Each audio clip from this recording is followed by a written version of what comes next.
Hi everyone, I'm Linda Marie Colon, your host for Making It Artisan Stories, and I have a special guest today who is focused on sustainable products, and this is Tim Sway from Tim Sway Perspectives here in Wallingford. Welcome.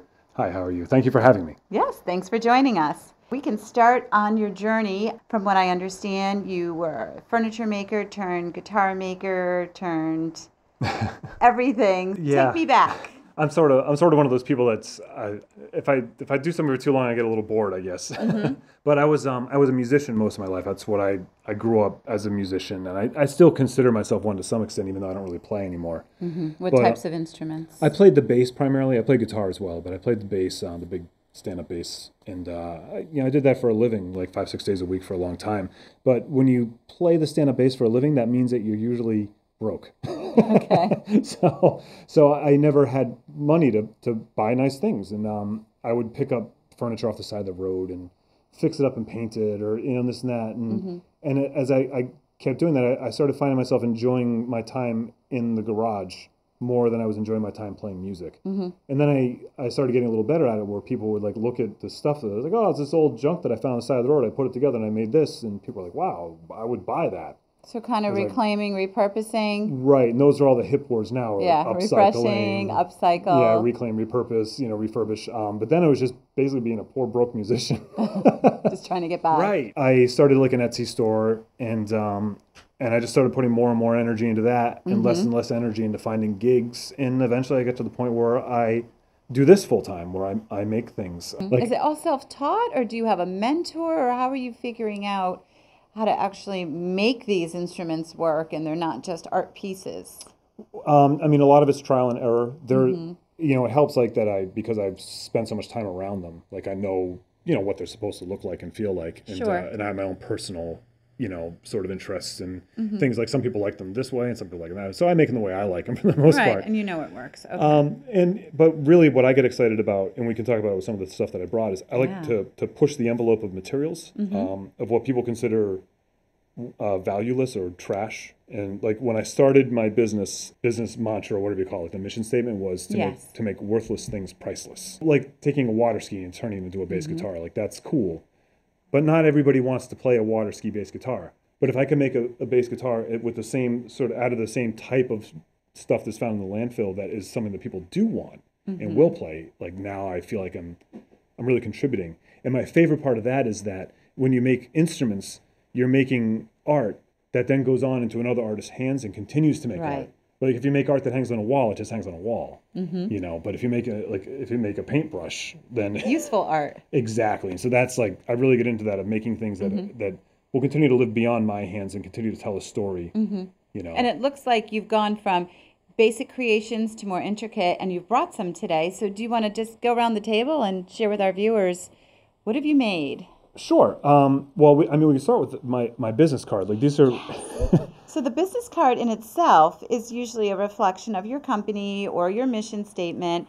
And so what material is this made out of? Because this is not traditional cardstock. Right. You exactly get it. And so when I started the business and I wanted to be able to advertise my business, I'm on printcode.com or whatever, like looking for, and I was like, I can't do this. I don't. And so what I did is I had a local person made me a stamp that has my name and phone number on it. Okay, like a rubber stamp, yeah, traditional. Just a stamp maker. It's a simple machine you can plug into your computer, And so I had a stamp made, and I just started cutting up cereal boxes. And oh, that's what this is from. That is actually a vinyl record. The sleeve. Yeah, this is from the cardboard sleeve of a vinyl record. Oh, that's awesome. But so all that cardboard, like.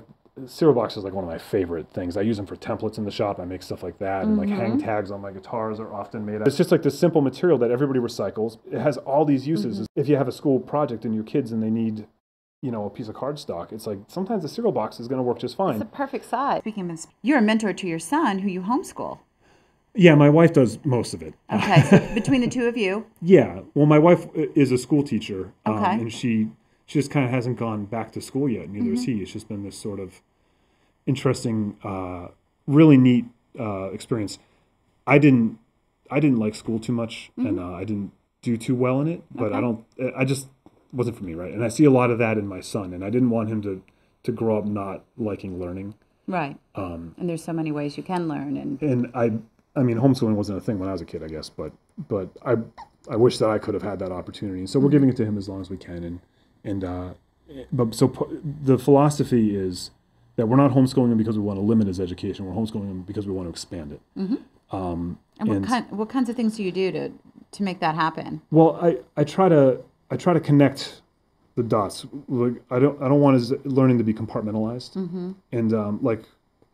So basically my little like phrase that I always say is that I want him to learn to use his hand, his heart, and his mind equally and in conjunction, and not focus on one. Like if you go to a tech school, I feel like it's more focused on your hands maybe, and if you go to like a Jesuit school, it's more focused on the heart maybe. And I want him to really, just forge his connection. So my wife will be teaching him math, and he'll be learning it, on the book. Then he comes to the shop, and we try to involve that into like the physical world of him counting and measuring. This is like a CNC experiment, which is a computer numeric cutter. Okay.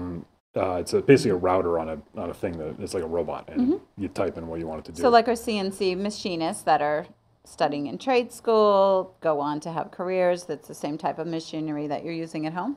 Yeah, I have a smaller, like benchtop size version of that. It's the same technology, and I got fascinated by the technology with, I didn't really want to learn it because I didn't want to deal with the computers, but then I was teaching my son Vance. I was teaching him how to use a hand plane, that's great, but if he actually went on to make a living in the trades and he didn't understand this technology, I would have been doing him a disservice. So I forced myself to learn, and then I got hooked. Yeah, so you've done some projects together, right? And you're showing him the technology, like you said, the CNC machine, and he's made some instruments of his own. He didn't brag as much as he should have on that. I'm a woodworker. As part of your homeschooling, you have several projects that you work on. Yeah. And one of them you've brought with, so share with me. That's my bass guitar that I made. I was involved every step of the way. It's a nice guitar. This is amazing. So this is a bass guitar that you have created from scratch. Yes. With a little bit of guidance from your dad. That bass guitar, I mean, you're looking at my stuff like, oh, Dad made that. But no, it's not one of those Pinewood Derby things. Like, he drew that picture. I told him I was working on designing guitars, and he was like, wanted to play. And I was like, I'm busy right now. I'm like, hey, why don't you grab a piece of paper and design guitars with me? And so he drew that shape, and I really liked it. So I transferred it to the computer, and then, he helped me cut it out in the CNC, and he literally was involved from milling the wood down, like every step of the process he was involved. Oh, that's great. Putting the frets in, all the sanding and finishing, all the soldering of the electronics and stuff. And so everything there is a learning experience. And there certainly is. I don't think he could go out and do it by himself tomorrow, but he's got he's got a 30-year head start on me. Yeah, that's a great project. I mean? Yeah, yeah, and there's so many pieces involved in that, and so it's great that you're sharing your skills and really advancing. And you're probably learning too. Yeah, well, you're learning from him. One of the things that I was taught as a musician was that if you wanted to be a successful musician, you needed to perform, you needed to write, and you needed to teach, because they would help each other. And if you only did one or two of those, you were not going to advance.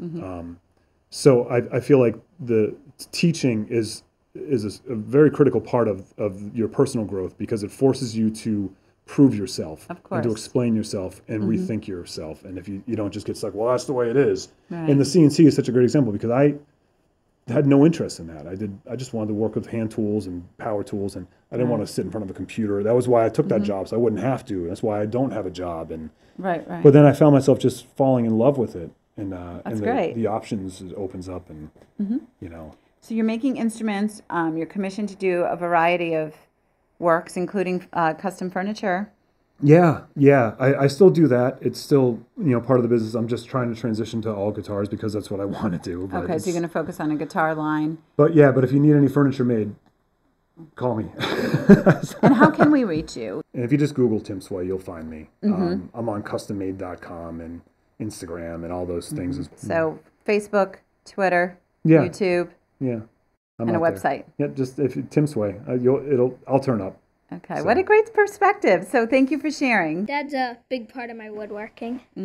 So he's a great mentor. Yeah. Excellent. Oh, we got that on film too.